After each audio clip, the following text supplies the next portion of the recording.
마태복음 4장 18절에서 22절, 제가 가진 신약 성경은 5페이지에 있습니다.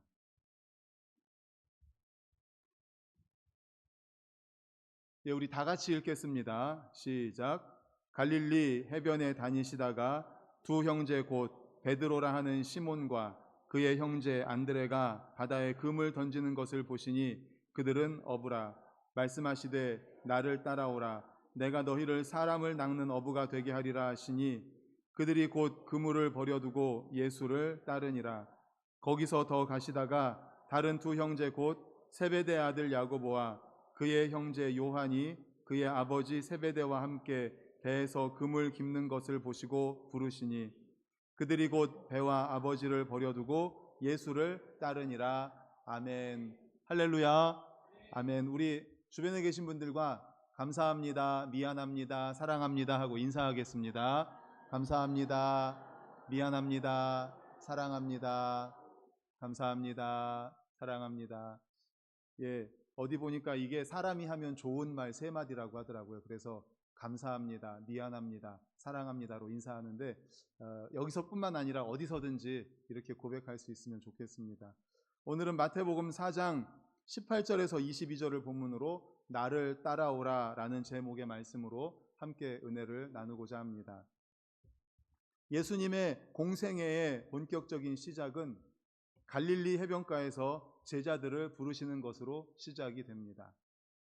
그는 제자들을 부르시고 그들과 함께 하시고 그들과 하나님 나라의 비전을 심으시는 것으로 세상을 바꾸는 사역을 하고자 하십니다. 그는 제자 후보생들에게 나를 따라오라 라는 단순하고 또 직설적인 부르심으로 제자들과 함께하는 삶을 시작하십니다. 제자란 말의 원어의 뜻은 배우는 자입니다. 즉 예수님의 제자는 예수 그리스도의 인격과 삶을 배우고자 평생을 통해 그를 따르는 사람을 뜻합니다. 예수님은 시몬 베드로와 안드레를 부르시고 이어서 야고보와 요한을 부르십니다. 모든 만남이 아름답고 귀한 것이지만 갈릴리 어부들과 예수님과의 만남은 특별한 의미를 지닌 만남입니다. 그냥 그들은 만약에 예수님께서 부르지 않으셨다면, 예수님을 만나지 않았다면 그냥 갈릴리 바다에서 어부로 생을 마감하였을 사람이죠. 그런데 예수님을 만남으로 말미암아 사람을 변화시키는, 자신들도 예수님을 만남으로 말미암아 자신들의 인생과 가치관과 생이 바뀌고 그리고 자신들을 통하여서 다른 사람들을 변화시키고 세상을 바꾸는 예수님의 제자가 되었기 때문입니다. 시몬 베드로와 안드레를 부르시고 야고보와 요한을 부르신 주님께서는 오늘날도 우리들을 부르십니다. 오늘날은 우리가 갈릴리 해변이 아니라 아파트와 빌딩 숲이 있는 이 도시에서 주님께서 우리를 부르시고 계십니다. 그렇다면 말씀에서 야고보, 요한, 베드로, 안드레를 부르셨던 주님, 그리고 지금 이 시대에 이 빌딩 숲에서 우리를 부르시고 계신 주님, 그 주님께서는 어떠한 메시지를 주고 계시는지 두 가지로 함께 살펴보도록 하겠습니다. 첫 번째, 예수님은 겉으로 보이는 것을 보시는 것이 아니라 주어진 일에 충성하는 자를 제자로 부르신다는 것입니다. 우리 18절 말씀을 다 같이 화면 보고 읽겠습니다. 시작. 갈릴리 해변에 다니시다가 두 형제 곧 베드로라 하는 시몬과 그의 형제 안드레가 바다에 금을 던지는 것을 보시니 그들은 어부라. 아멘. 갈릴리 해변에 예수님께서 다니시다가 두 형제를 보았습니다. 베드로와 안드레를 보았습니다. 그런데 그 두 형제가 무엇을 하고 있었습니까? 바다에서 그물을 던지고 있었습니다. 물고기를 잡고 있었다는 거죠. 이것이 바로 예수님께서 갈릴리 해변에서 제자들을 부르시는 기준이 되는 것입니다. 조건이 되는 것이죠.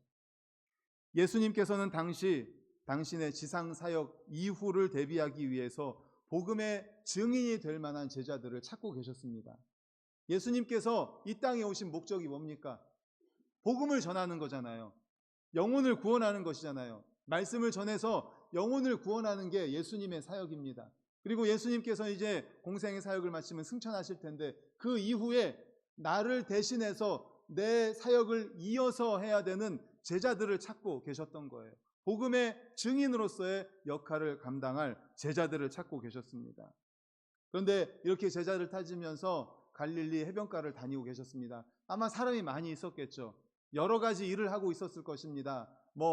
일을 마치고 나서 쉬고 있는 사람도 있었을 것이고, 또 친구들과 오락을 한다거나 대화를 나누는 사람도 있었을 것입니다. 또 일을 다 마쳤으니까 술 한잔 한다든지 아니면 차를 마신다든지 하는 오락을 즐기다든지 여러 사람들이 있었을 것입니다. 그런데 예수님께서는 그 여러 사람들 가운데에서 다 제쳐두고 누구에게 시선이 갔습니까? 물고기를 잡고 있는 베드로와 안드레에게 시선이 갔던 겁니다. 열심히 일하고 있는 사람들에게 관심을 쏟으셨습니다.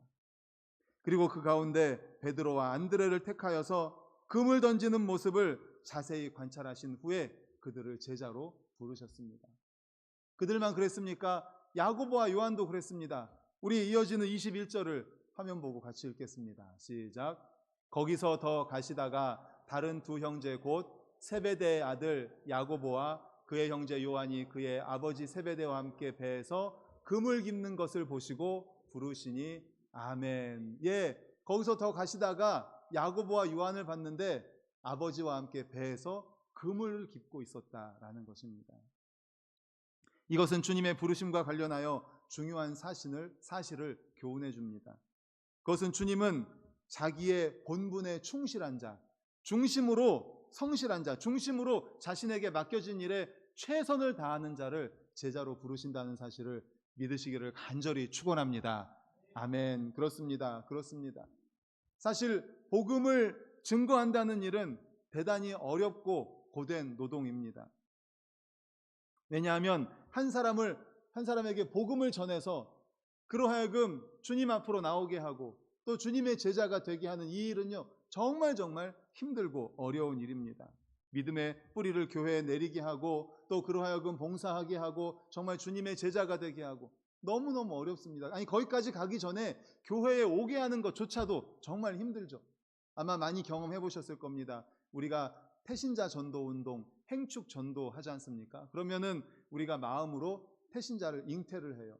마치 우리가 아기를 낳는 것과 똑같지 않습니까? 아기를 배에 잉태하고 10개월 동안 이제 양분을 공급한 뒤에 출산하죠. 그리고 나서는 어떻게 합니까? 계속 양육을 하잖아요. 그것처럼 우리가 아기를 잉태하는 것처럼 태신자, 영적으로 마음으로 영혼의 아기를 품는 거예요. 우리가 잉태하는 거죠. 우리가 전도할 사람을 잉태합니다. 그런 다음에 뱃속에 있는 아기는 10개월 정도 되지만 그 영혼의 아기는 우리가 2달 정도, 약 2달에서 2달 반 정도를 영적인 양분을 계속 공급해 줍니다. 여러 가지 방법으로 관계를 맺어가면서 그들로 하여금 마음의 문을 열게 하고 하면서 영적 양분을 계속 공급해 줍니다. 그리고 출산 예정일, 초청주일이죠. 주님께 초청을 합니다.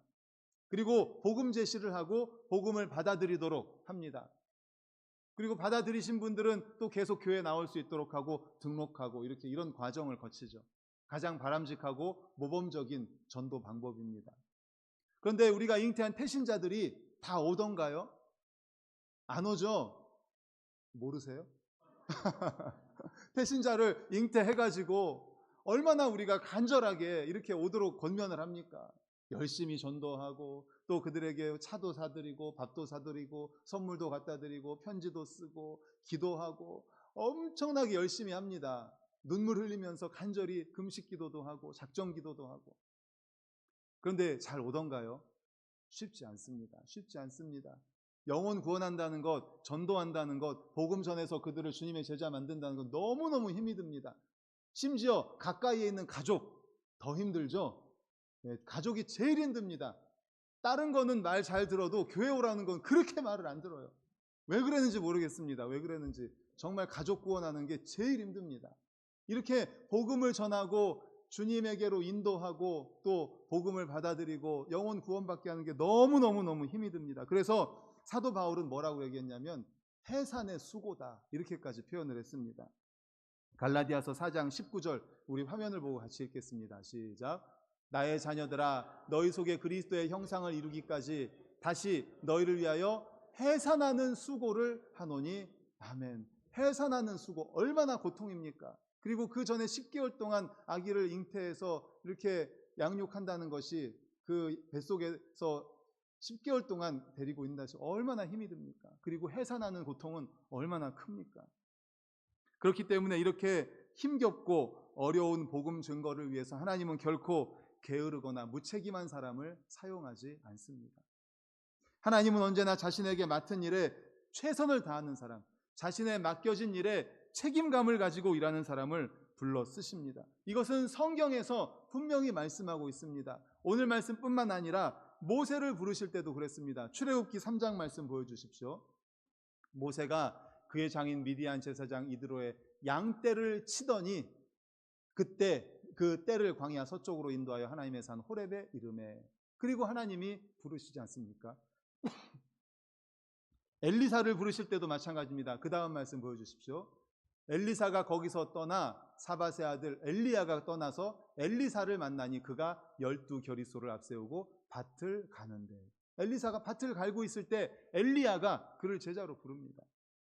심지어 세리 마태를 부르실 때 마태복음 9장 9절 우리 화면 보고 같이 읽겠습니다. 시작.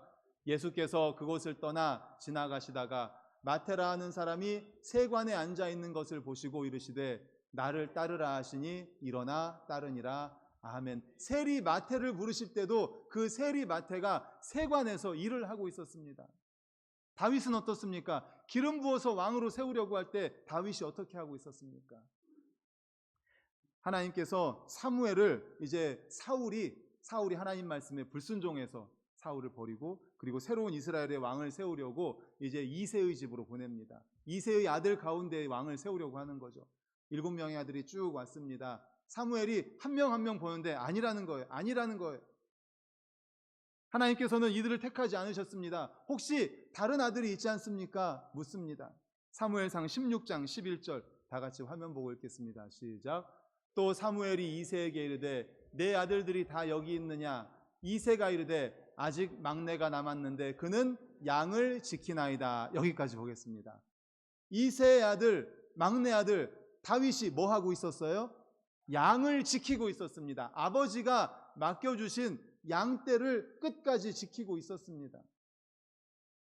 어부, 세리, 양치기, 농부, 사람들이 선망하는 직업은 아닙니다. 주님은 그렇습니다. 직업을 보시지 않습니다. 외모를 보시지 않습니다. 겉을 보시지 않습니다.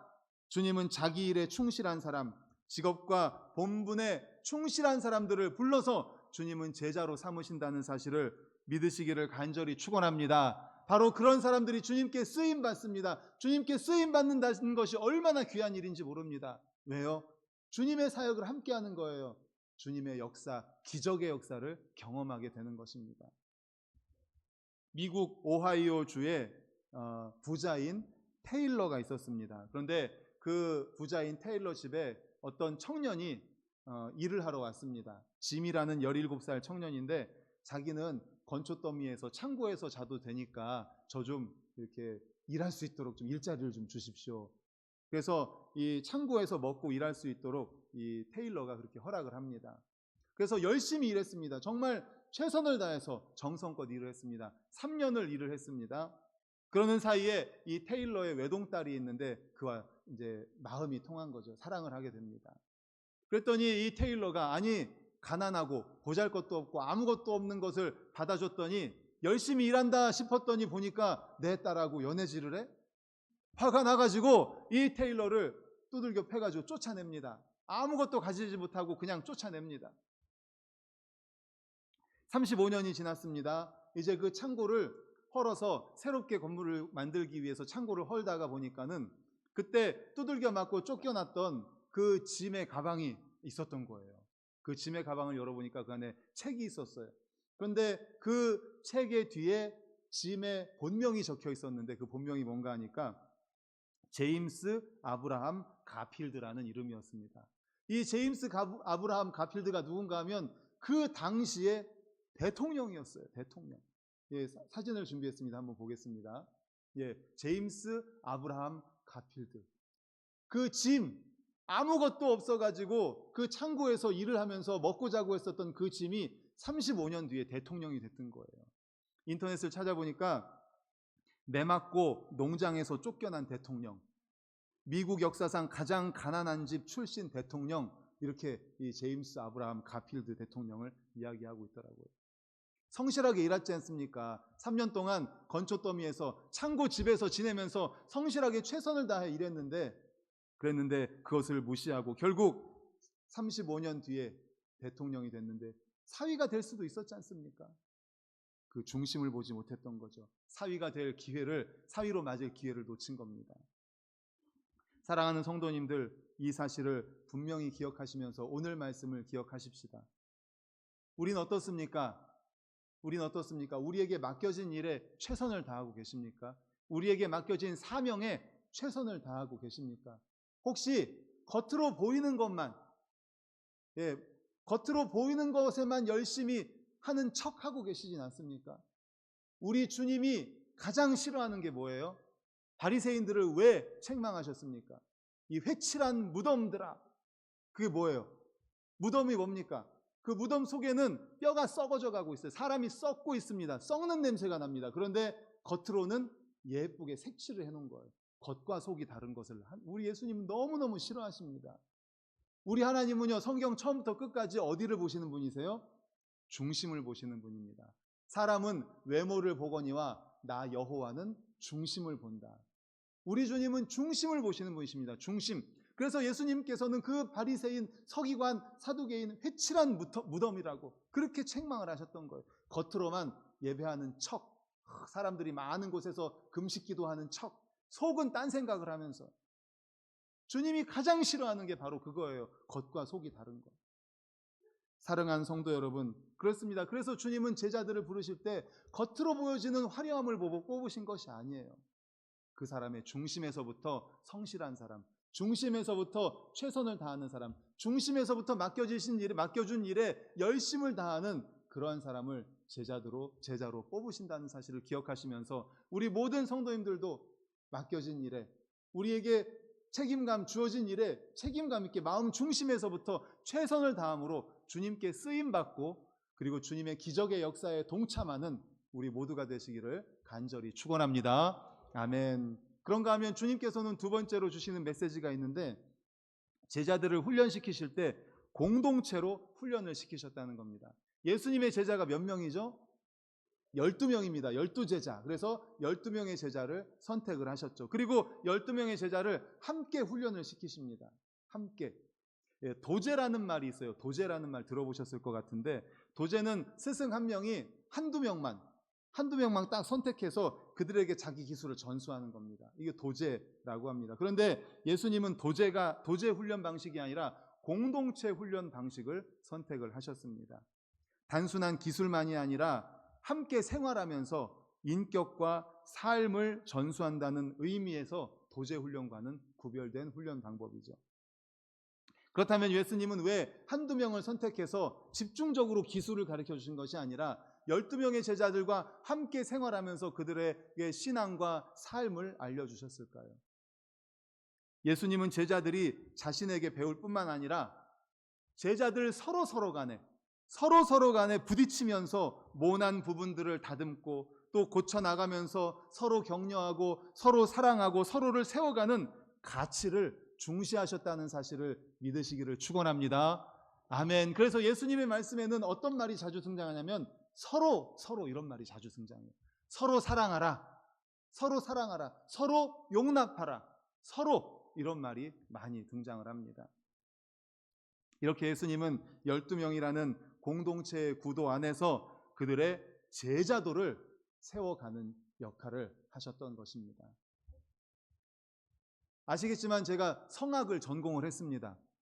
일반적으로 음악은 1:1 개인 레슨이에요. 성악뿐만 아니라 피아노, 오르간, 지휘, 작곡 등등 다 1:1 개인 레슨을 합니다. 그래서 일주일에 1시간 전공 실기 선생님한테 레슨을 받고 나머지 시간 동안 열심히 가르쳐 주신 대로 열심히 연습을 해서 다음 시간에 딱 가서 또 1시간 개인 레슨을 받습니다.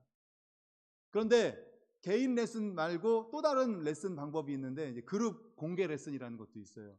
그게 뭐냐면 여러 사람을 있는 곳에서 한 사람을 레슨을 하는 거예요. 예를 들어서 10명이 있다.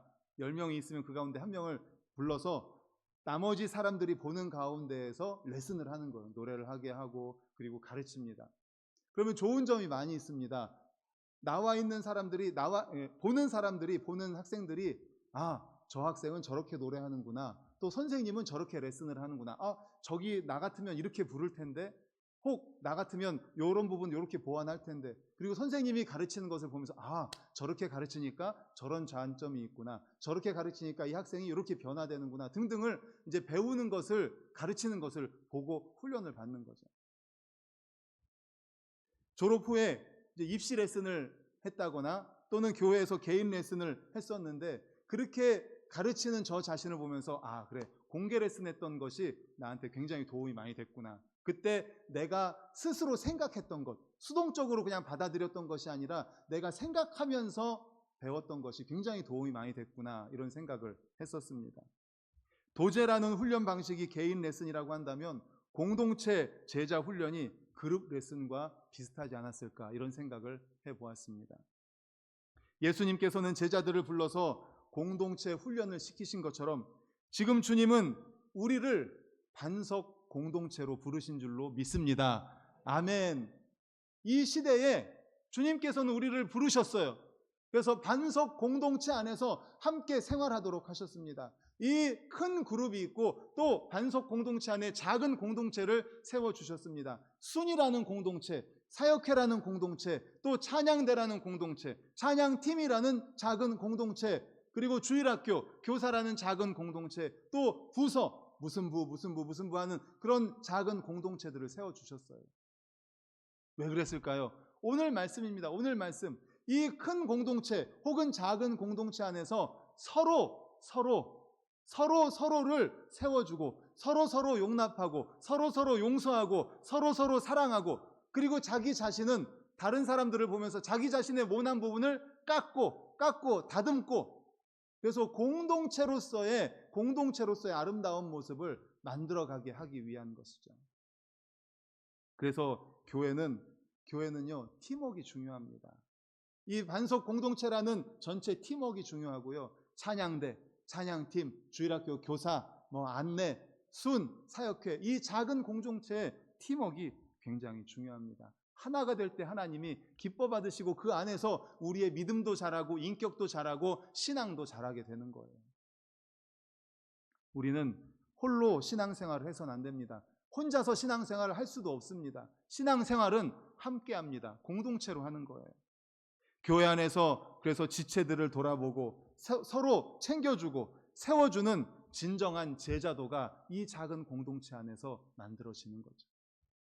그러므로 우리 사랑하는 반석교회 성도님들, 이 반석 공동체 안에서, 그리고 이 큰 공동체 안에 있는 작은 공동체들 안에서 서로 세워주고 서로 아껴주고 서로 사랑하고 서로 용서하고, 그리고 자기 자신은 다른 사람들을 통해서 다듬고 모난 부분이 있다면 깎아서 그 공동체 안에서 아름다운 하나가 되는 우리 모두가 되시기를 간절히 축원합니다.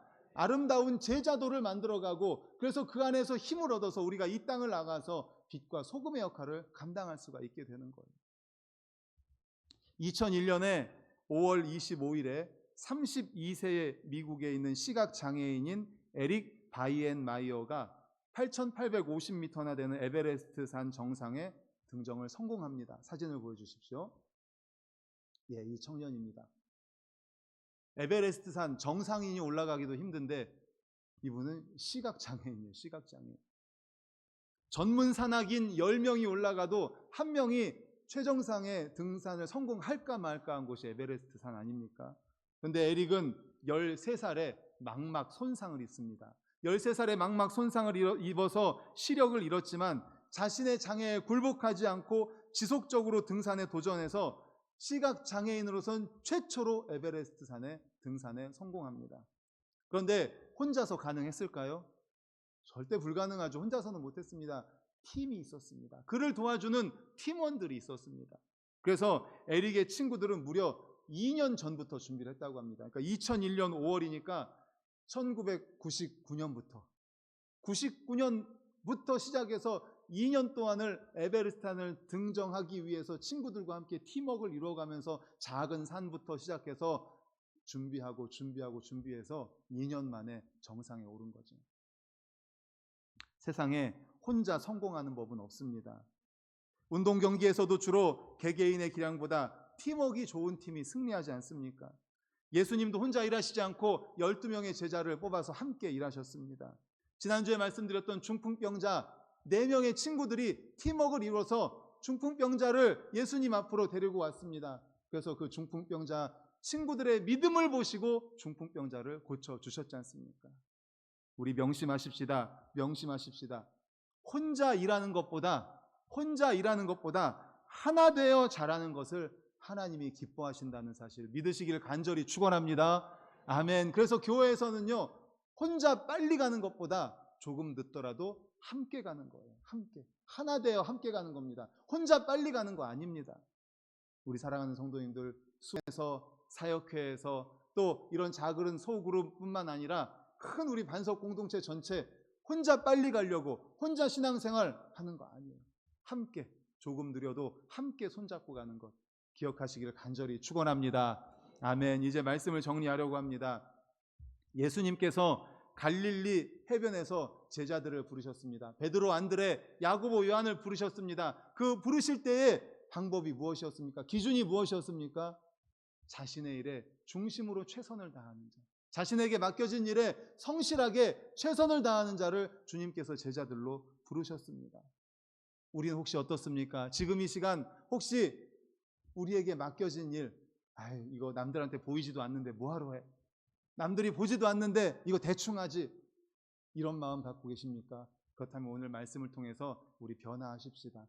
보이지 않는 일이라 하더라도 나에게 맡겨진 일에 최선을 다하는 겁니다. 중심에서부터, 마음 중심에서부터, 겉으로 하는 척 하는 게 아니라 중심에서부터 최선을 다하는 거예요.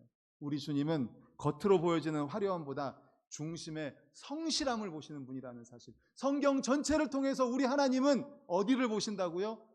중심. 우리의 마음을 받기를 원하세요.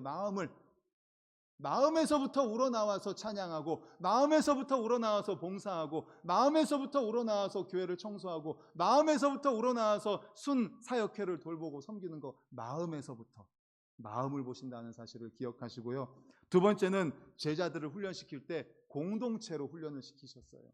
반석 공동체를 허락해 주셨습니다. 작은 공동체인 순, 사역회, 찬양팀, 찬양대, 또 주일학교, 부서, 또 그 외 여러 가지 작은 공동체도 허락해 주셨습니다. 이 작은 공동체를 허락하신 이유가 무엇입니까? 그 안에서 우리들이 모난 부분을 다듬고 고쳐나가고, 그리고 서로 용서하고 서로 용납하고 서로 사랑하는, 그리고 서로를 세워가는 가치, 이 가치를 중시하셨기 때문입니다.